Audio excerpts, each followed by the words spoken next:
কার কার এই খাবারটি পছন্দ জানাবেন। এটাকে গরুর নেহারি, গরুর পায়া কিংবা গরুর নলা বলে, আমরা চট্টগ্রামের ভাষায় এটাকে গরুর নলাই বলি। যখনই রান্না করি, বাজার থেকে নলা কিনে আনার পর এটাকে ভালো করে পরিষ্কার করে বেশ কিছুক্ষণ গরম পানি দিয়ে ভিজিয়ে রেখেছিলাম। গরম পানি দিয়ে ভিজিয়ে রাখার কারণ হচ্ছে ভেতরে যদি কোনো ব্লাড থাকে ওটা বেরিয়ে আসা।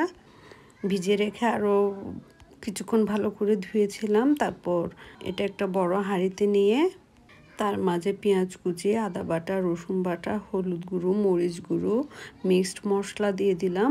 সাথে দিয়ে দিলাম অনেক পানি, যতটুকু ঝোল রাখবো তার প্রায় 4 থেকে 5 গুণ পানি। আমি কিন্তু পানি দেওয়ার আগে মশলাগুলো নলার সাথে ভালো করে মিক্সড করে দিয়েছিলাম।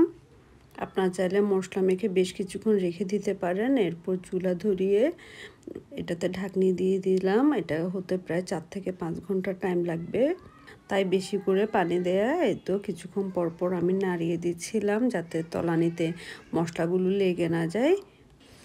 তো ফুটে উঠেছে। যখন এটা প্রায় সিদ্ধ হয়ে আসবে তখন এটার কালারই চেঞ্জ হয়ে যাবে। প্রথমে পাতলা মনে হচ্ছে, পরে এটা থেকে তেল বের হবে।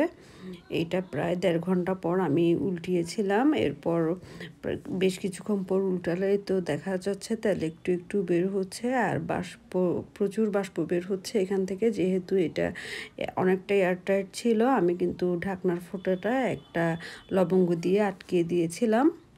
আমি প্রথমে কিন্তু কোনো গরম মশলা ইউজ করিনি।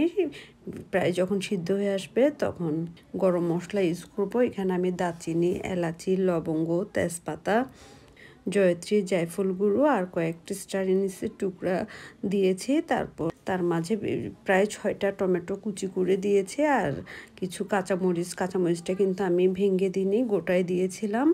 এটা 5-7 মিনিট সিদ্ধ হওয়ার পর এটাকে বাগাত দিতে হবে। বাগাতে দেওয়ার জন্য আমি নিয়েছি পেঁয়াজ কুচির সাথে কয়েকটা গোটা রসুন থেতলে নিয়েছি।